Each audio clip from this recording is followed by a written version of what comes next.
Hello, welcome to Webinar Wednesdays. I'm Vanessa Nicholson, and you are here to learn about envisioning your IET program, discoveries, adjustments, and changes. On the call with us today, we have Ron Cruz, coordinator of Caribe, Hillsborough County, and we have Yolanda Flores, director of post-secondary and ACE of Collier County. Before we get started, I just want to go over some housekeeping items.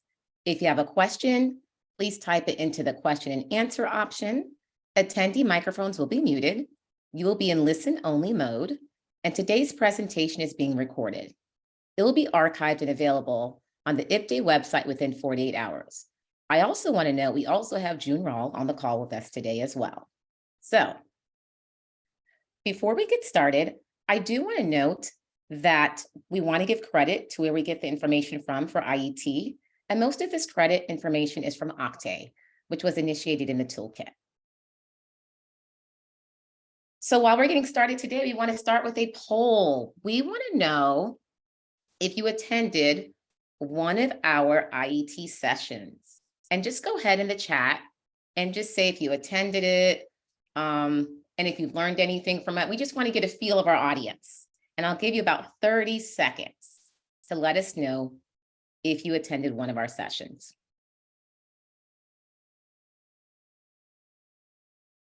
Aha, I see this is my first session. Perfect.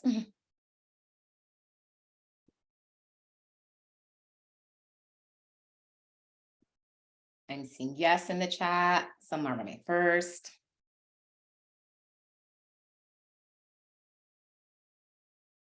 Perfect. So I see a mixture of some have attended, some it's their first. Great. Several. Okay. Perfect. So whether it's your first session or it's a session you've attended before, I'm sure you will learn a lot in today's webinar.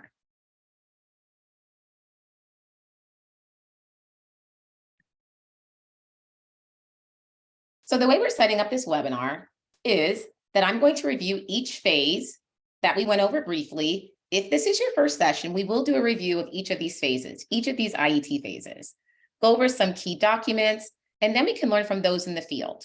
You can ask your questions in the question and answer chat. I'll be monitoring that as well as the chat, and we're going to go through each phase. I would love to hear from everyone, so let's get started.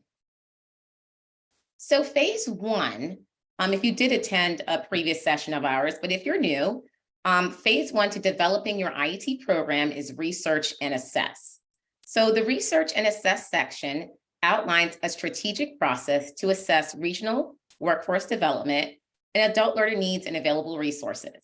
It helps you to recognize key insights from what you learn and identify as a compelling IET program opportunity that meets those needs. The IET Assess tool and topic-specific note-taking tools were there to support your work. So some of the things we covered in research and assessed were needs assessment, analyzing what you learn and identify insights, you brainstorming with a team of IET solutions that you can address, identifying your IET program, looking at best practices, identifying regional needs, and other resources. This is one of the templates that you've received if you were one of our sessions, but here's a needs assessment work template that you can conduct your needs assessment on. And this can be done in two ways. You can interview stakeholders, or you can do a documents review. As you determine who you will interview and which documents you will review, you can build out your work on this template plan. So let's ask some questions from the field. Yolanda, I'll start with you first. Did your district conduct a needs assessment? What were the results? And for those who are new, a lot of people on the call say it's their first session, first time. How would they start an IET program? But how would they do that? They're unsure of how to start their needs assessment. How would they start that? Thank you so much, Vanessa. So in terms of a needs assessment, going through the training allowed us to see that in so many ways we had already conducted a needs assessment, but in a much more informal way. And we had all the elements and we had addressed the elements, but we actually had not committed it to paper. So the training provided us that tool that we needed to be able to commit what we already knew about the regional needs, about other support partners that are out there, as well as the needs of our learners when looking to start up an IET. The other thing is to think about is don't do it all yourself, because a lot of work has been done in your community. We're all part of regional workforce boards. In our area, we're Region 24. They have already a plan that's been established that identifies the workforce needs of our community. So we start there. Also, our adult education programs, they're either tied or they know someone in the technical college or a state college that offers career and technical education programs. And they're required under the Perkins Act to do comprehensive labor needs assessment. So my recommendation is start with what has already been built. Look at that in order to help you develop your needs assessment. And it doesn't have to be as in depth or as complex as sometimes we make things seem. The other thing to remember is that our districts, our counties are so diverse. We have small programs where usually there's only one person that is wearing multiple hats and trying to do everything. My advice is don't overwhelm yourselves. Start with what you can, reach out to your resources, and then build from there. And remember, you have a whole community of adult education providers willing to help you on this journey. Thank you, Yolanda. Ron, let's hear from you. Thank you, Vanessa. I think that the needs assessment is a very important key step into building any successful IET. If you really want to do it well and you do not want to end up redoing several components and parts of your IET, you might as well start with what's good.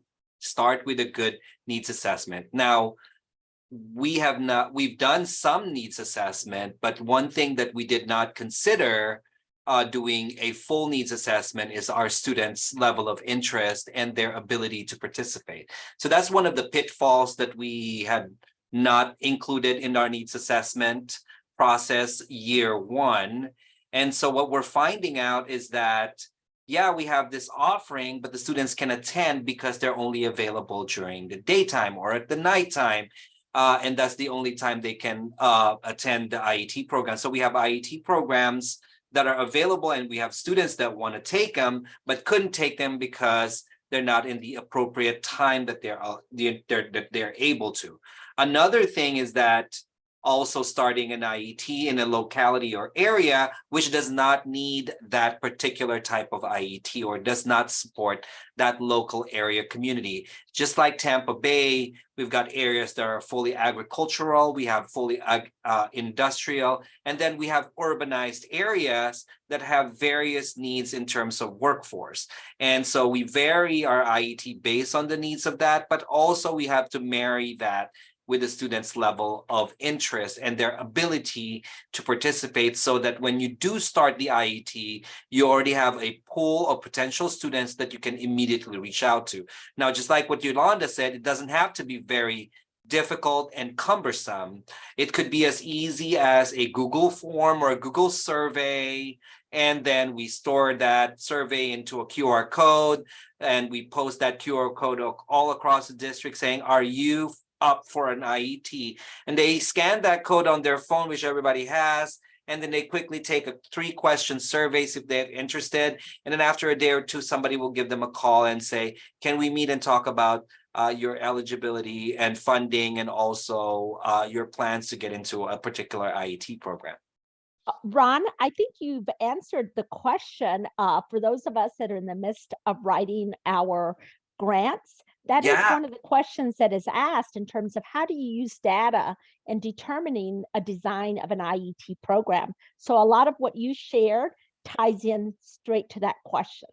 Thank you, Yolanda. And that's perfect. Thank you, Yolanda, for pointing that out.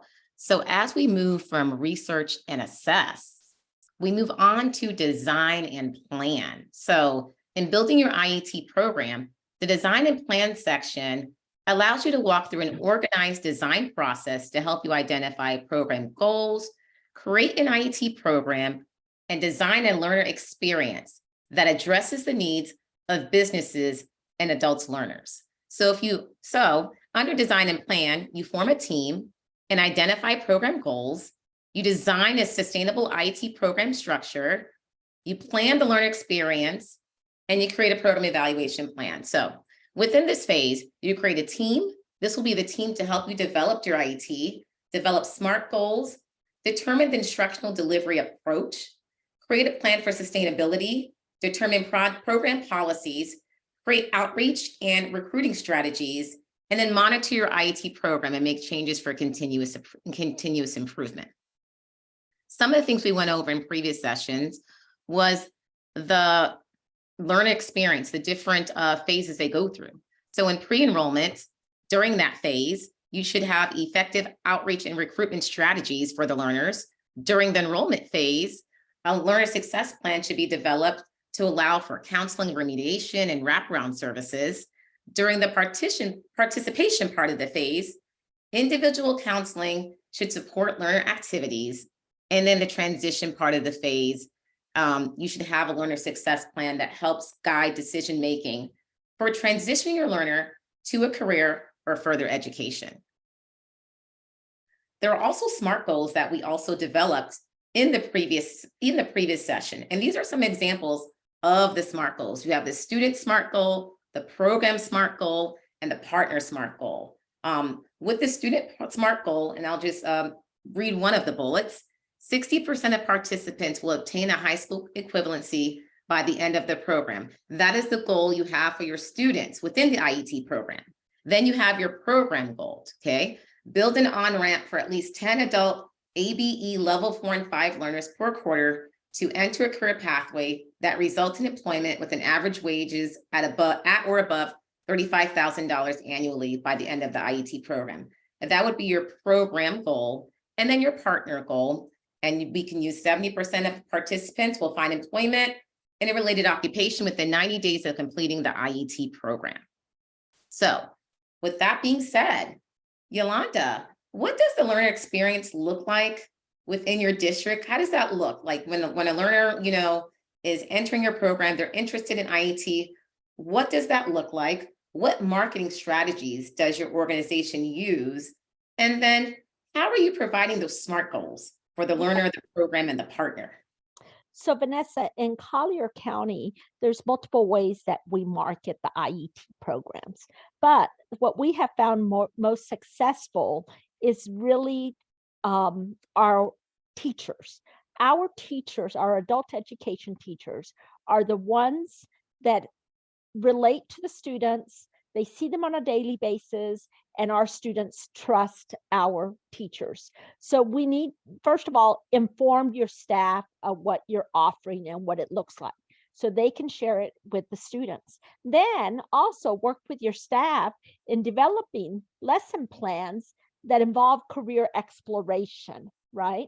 Then second, we have what we call workforce education advisors. Other districts call them navigators, who help students then make decisions towards their career pathway. So it could be that they need some career exploration, some interest inventories. Maybe the student wants to take a tour of the technical college to explore a program that's related to that IET that we're offering. So that's part of the student becoming aware of the opportunities that exist for them. The next step, though, which is very, very critical, is an orientation session or multiple orientation sessions so that the students have an opportunity to attend. In fact, in our district, we kind of mandate that they must attend the orientation or information session so that they really hear what the expectations of the program are, what we're expecting from them, and then what we're looking for them to achieve in that program. And I think that orientation or informational session is key to ensure that we're attracting the right student that can commit to that IET, and that in the end, we'll have those completers. And then depending on the IET, then again, we have our workforce advisors. What is that student going to do after they finish that IET? For example, if someone participates in our nursing assistant program, from there is there transition into employment, or are they looking then down the road to transition into one of the other health science programs, such as practical nursing, medical assisting, surgical tech? And it's helping them make those connections. So if they need help getting employment, it's our workforce education advisors or navigators that can help them with that, and or make referrals to entities like Career Source to help the students do that. In terms of SMART goals, it's interesting going through this training, even though we kind of had goals, they were not SMART. And so setting SMART goals for our programs has really helped us now in the evaluation process because they're measurable, right? And so now we can see, did we meet what we set out to meet? And if we didn't, why didn't we? And then what is it that we need to do differently the next time that we offer that program or get a new cohort of students? So we found going through this process with the SMART goals really helped enhance our programming. So we learned a lot as a result of this. Thank you, Londa. And before I proceed to Ron, I would love to hear from our audience in the chat of any marketing strategies you may have used or your learning experience as Ron tells us about the experience in Hillsborough County. Go ahead, Ron. Thank you, Vanessa. So learning experience starts on the onset. So it's part of the planning process that we see. We want to put our best foot at the door because we believe that word of mouth is the best marketing strategy for our adult education program. So the better we can serve and provide a good experience for that first group of IET students will pave the way for the next group of IET students that we're going to be able to recruit. Could be their family members, could be their friends, or it could be their neighbor.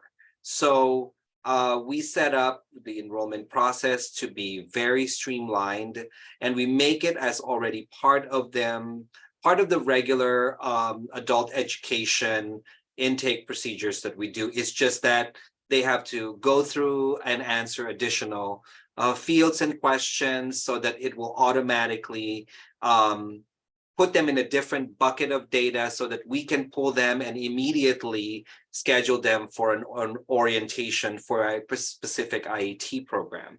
Once they're in the orientation stage, we go over the enrollment process and the entire expectations of the program and their projected date when they're going to be able to finish and achieve those credentials, or as we say, potentially achieve, because as we know, they may or may not pass the certification or industry certification exams at the end. But we kind of tell them here, it's this IET program is going to take you 6 months. This IET program is going to take you 3 months. And while this IET program might even take you for a span of 1.5 years. So at least they know, we talk to them about the commitment.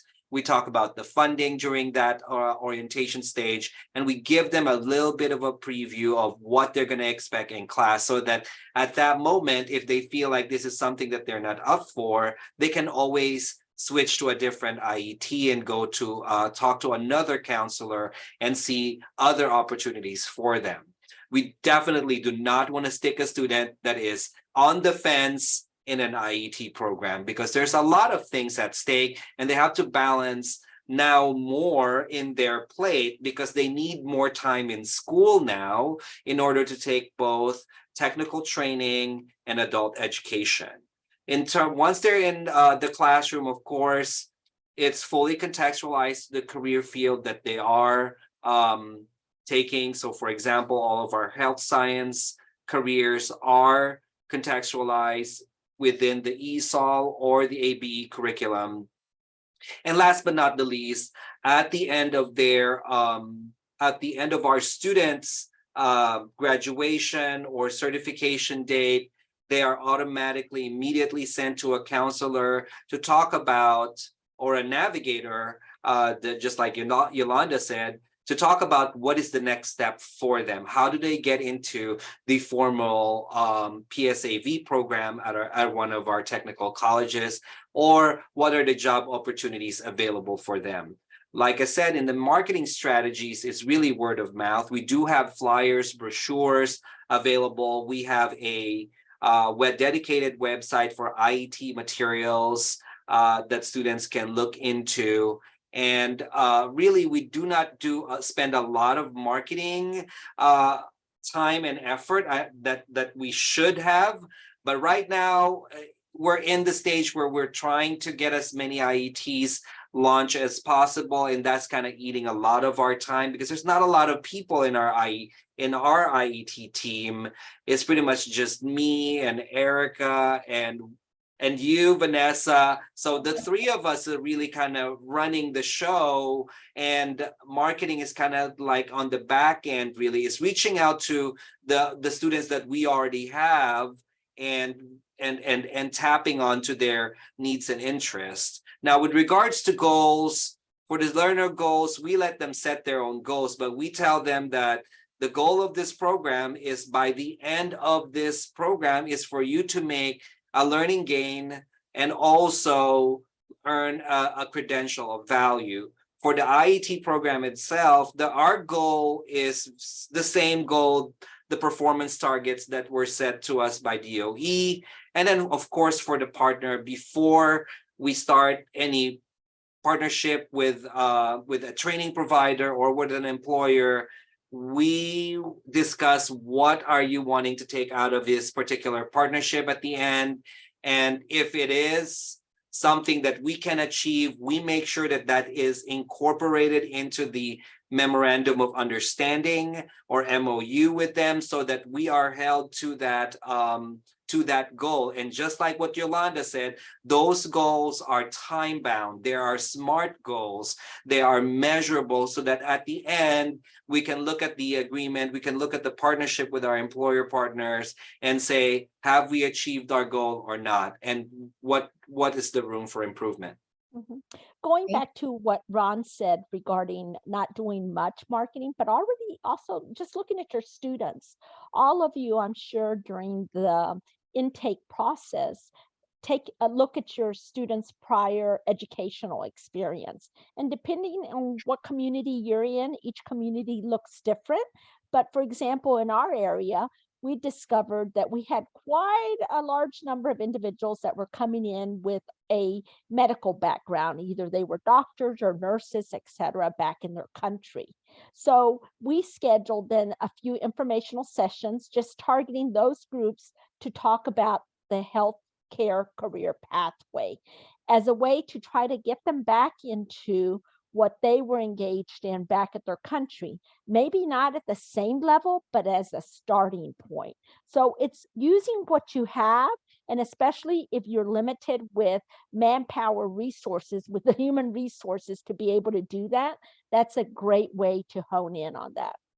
And which reminds me, Yolanda, actually, I do remember now that we did a marketing activity with one of our IET programs. What we did with our drone program is we had our current group of IET students do a drone exposition in a lot of our adult education schools. So they come there, they set up during lunch break when they know everybody's going out, hanging out and get some fresh air. And we are just there, our students, and with the guidance of the instructor, flying the drones. And then we set up a booth with flyers and stuff. And we were very surprised as to how many students are really interested and into getting into a drone program. So now we currently have a waiting list on the drone IET, because we can only cover and teach so many in a particular semester. So that's that. Wow, that's amazing. A waiting list. I think it's a good segue to pause and take a question from our audience, because I think this would apply in phase 2. Yolanda and Ron, the question is, how would IET look within corrections? How would this phase work? Well, first you have to look at your correctional institution. And we have a correctional program at the jail. And as an educational provider, we're not the ones dictating, right? We're guests within that entity. So you have to look at what will the system allow you to do. So that's where whoever your point of contact is having those conversations. They're going to be becoming part of your IET team, right? To explore what are the possibilities. And for example, all jail programs have some sort of food or culinary, right? So that would be an easy one to start up with because there's a kitchen there. So that would be an easy one. You could look at other jobs that are offered within your correctional institution. But again, what are the rules in terms of the individuals, the incarcerated individuals, of what they are allowed to do or not do, right? So if it's a large correctional institution and if they have their own HVAC technicians or their own people that do certain maintenance work, you might want to look at that as a potential IET. But going back is what is allowable in terms of the tools that the students can use or not use. Thank you. Vanessa, I'm going to add to what Yolanda just mentioned here, that I've been to multiple correctional facilities and see somehow some correctional facilities are starting, and that's the key word, starting to implement IET, is that a lot, some correctional facilities do contract work for their technical training or technical programs in partnership with community colleges or state colleges. And so starting the conversation from there on the adult ed side of and seeing if that partner college, community college or state college would be willing in embarking in a co-enrollment program that is allowed by the jails or by the correctional facility, of course. So it's all the stars have to be aligned. There are more checks you have to check off in order to implement an IET in a correction, but I've seen it done and I've seen it been successful. So it's not impossible, but it does take a lot of effort and coordination if you really want to make it happen. Thank you. Thank you so much for that. And that was a really good question. Just want the audience to know I am monitoring the chat, and you could still ask your questions in the question and answer box on your bar at top. So we're moving on to develop and implement. And within this phase, professional development is a must. So in the development and implement plan, you're developing your IET curriculum, you're building those contextualized instructional and training materials, and you're launching your IET program. In this phase, you're also providing orientation to all staff and stakeholders. You're continuing with college and career planning, and you're creating a plan on how to collect data. Here you can see a professional development plan sample. In our previous session, you were given this, and you were given a blank one that you could create throughout the year. But this is just an example of what a professional development plan could look like when it comes to building and implementing your IET. So questions to our panelists. How does your organization provide professional development to all staff to ensure they understand the IET and how to implement your IET program? This can include instructors, school leaders, registrars, counselors. How do you create an IET curriculum? Where do you find the time? I know in one of our sessions, one of the big questions were, where do you find the template? How to use the template? And how do you develop it? Yolanda, we'll start with you. Well, I'll turn it over to Ron since I know he's done a lot more work than I have on this, and then I'll add to it. Perfect. Thank you so much, Yolanda. So professional development is very key. It's going to look very different in various different organizations and in varying sizes. But in Hillsborough County, there's a different person that is in charge of teacher professional development, IET professional development. There's professional development for custodial staff and also clerical positions, and also the ones that are involved with counseling and data. That's different group of people planning these professional development. So, and on top of that, I also have to coordinate with individual schools who are implementing various different IET programs. So this might look different and sound different to what some other smaller counties that have only have one or two or a limited number of IET programs to manage. So just keep that in mind as I explain the process on how we do professional development. So for teachers, definitely, that's the easiest one because I do have access to teacher professional development. So especially the teachers that are teaching the IET programs. IET is one session that we offer during our professional study day, where all teachers get together and train on a particular expertise that they need improvement on. So that's part of that. We have ongoing IET professional development, professional learning communities where we talk with each IET instructor, talk about the challenges and look at the data and try to improve the curriculum over time. So that I think is paying out really well. So we're in the process of revising several of our IET program of study because as a result of these communities of practice that we've developed, and it doesn't have to be in person. So a lot of this is done on their own time, virtually or through Canvas. Now, with regards to the rest of the staff, meaning I'm talking about registrars, counselors, paraprofessionals, what we do is we get with the supervisor for data or whoever's in charge of particular lines of work, and we ask ourselves to be included in their professional development. So we say, oh, you're having a one-day workshop. We need at least 1 to 2 hours of time to explain this IET component to everybody, so everybody's understanding how to work with this group of students, how to market them, and how to lead them to success. So we like right now we're having a data team, professional development with a lot of our data processors, our registrars and counselors. That's when we come in and we carve enough time for us to go over the requirements of IET and what are the expectations from these people with regards to implementing IET. Last but not the least here is creating that curriculum. I kind of alluded to that already. The curriculum is more than just a one-person job. It's more than just a three-person job between the three of us.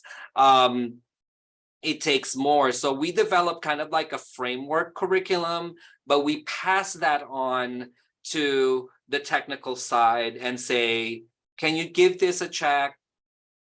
Are we missing anything? Are we overemphasizing or underemphasizing specific standards that you expect students to master at this level?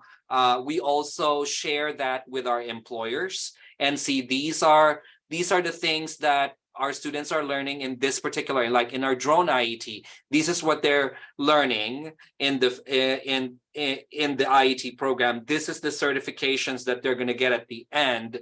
Are these what you need in order for them to be able to be employable in your company or in your network of companies? So that's it. And Yolanda, if you want to add anything, feel free to do that. Absolutely. I think you covered most of the points, Ron. The only thing I do want to add is, if you fail to plan, you plan to fail, right? So having a professional development plan is critical. However, that can look different from county to county because we all have different resources and in terms of staff. So my advice because we know in Florida, there are many small counties. My advice is to do what educators know how to do best, and that is beg, borrow, and steal. And right now, you're attending a webinar that's being offered by IPDAY. IPDAY has so many resources on their website, including the IET playbook that was just developed that you can use as part of your professional development. Also, invite your part-time instructors, which many of you, that's who the majority of your staff is, part-timers.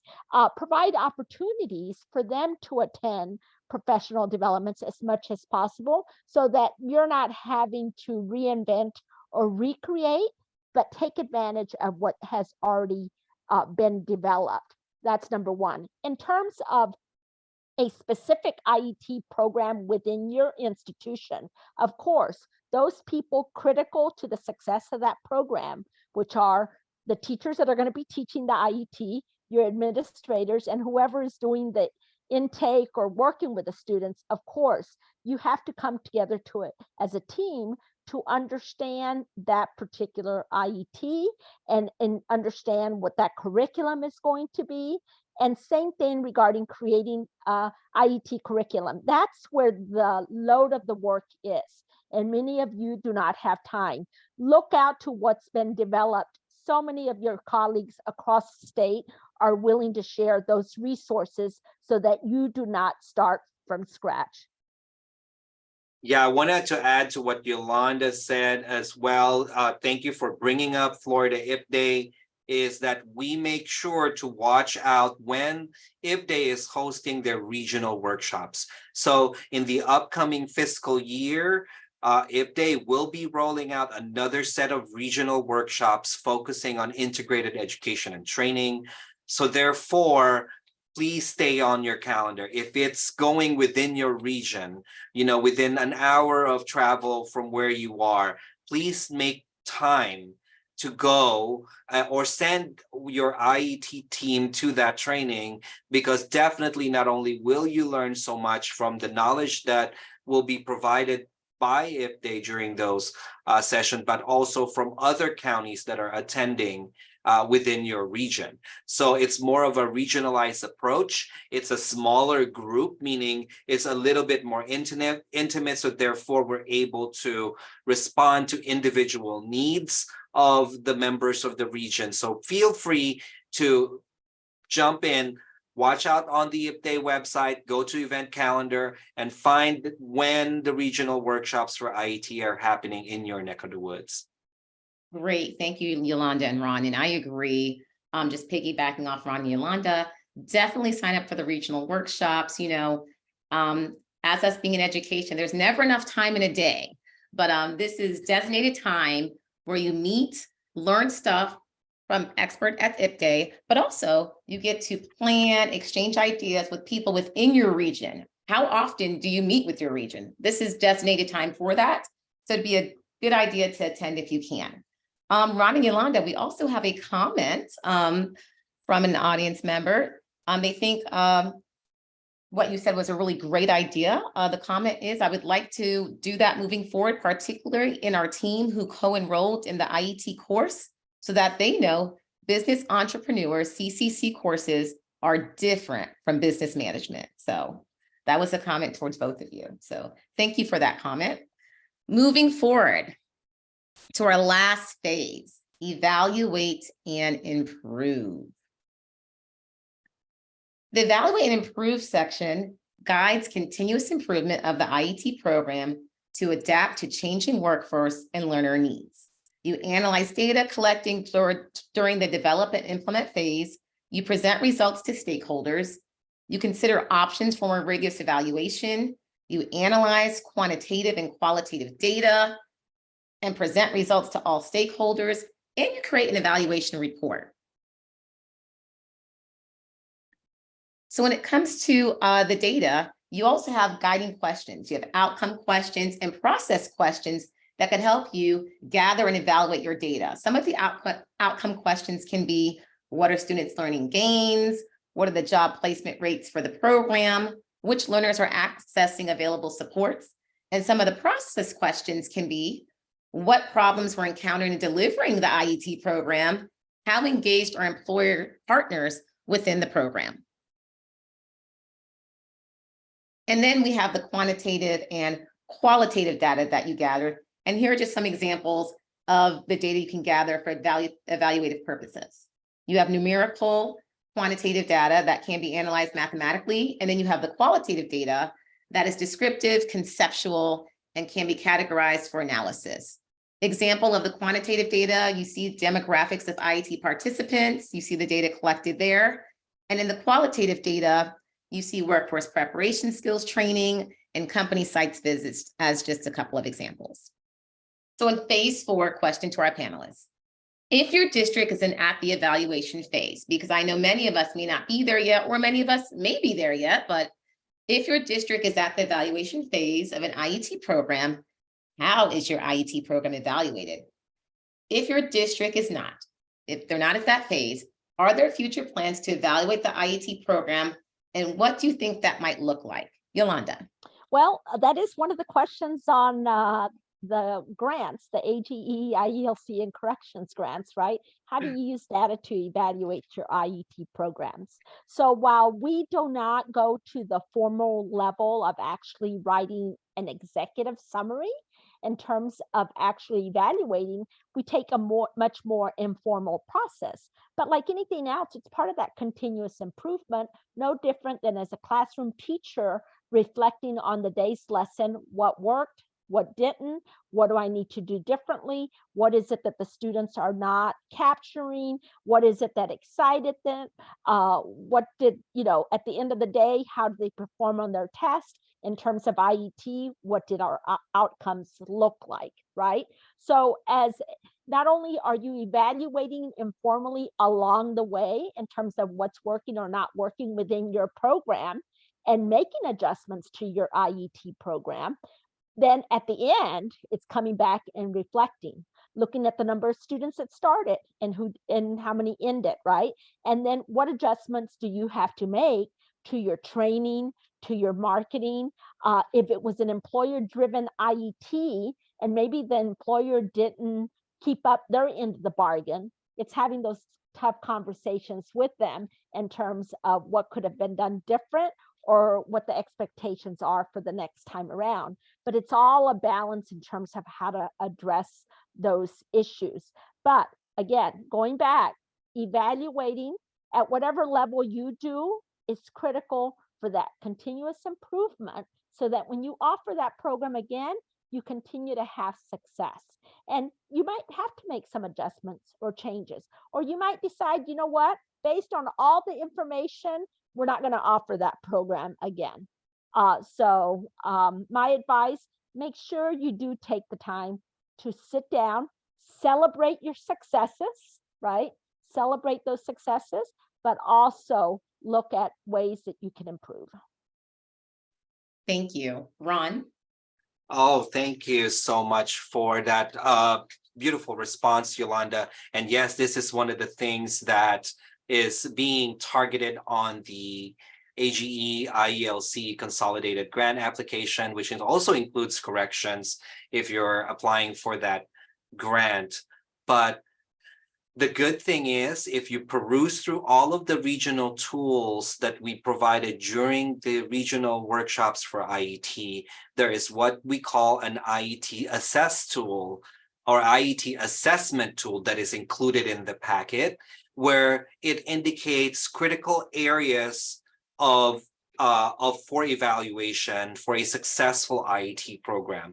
You can pick and choose what you want. You can take the whole assessment tool if you want, but it is based out of the guiding principles of successful IET programs. So, and that's more of a national blue ribbon gold standard type of, and if you want to take that, take some vocabulary and language and use that rubric.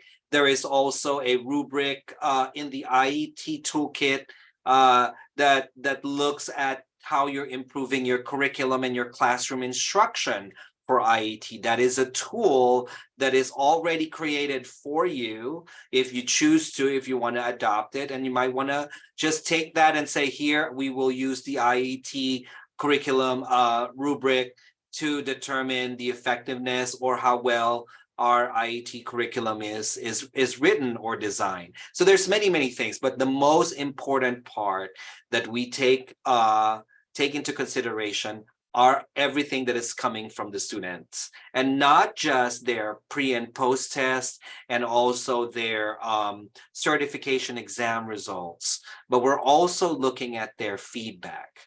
So we're looking at, okay, at the end of the IET program, we always have a celebration for the group of graduates that we have for that cohort.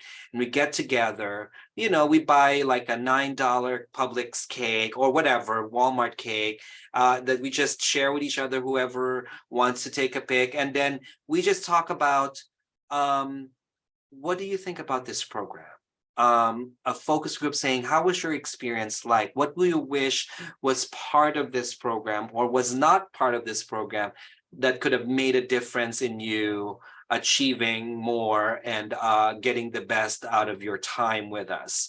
So getting those informal feedback from students allows us to redevelop, re-envision the next cohort of IETs based on the previous cohort of IET students that we have. There's also an exit survey because we understand we cannot hold parties everywhere we go.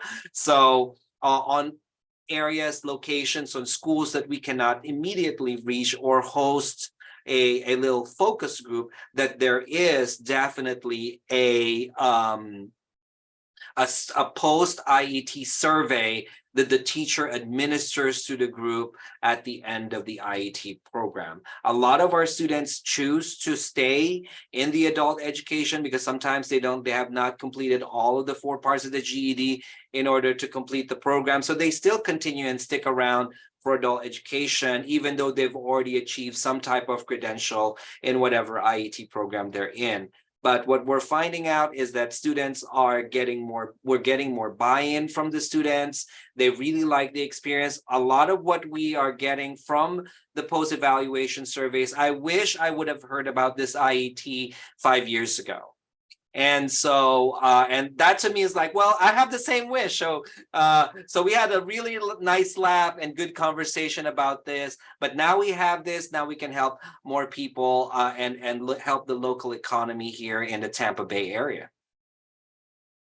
Thank you, Ron and Yolanda. As we come towards the end, where audience members, if you have any questions, go ahead and type them in the question and answer chat.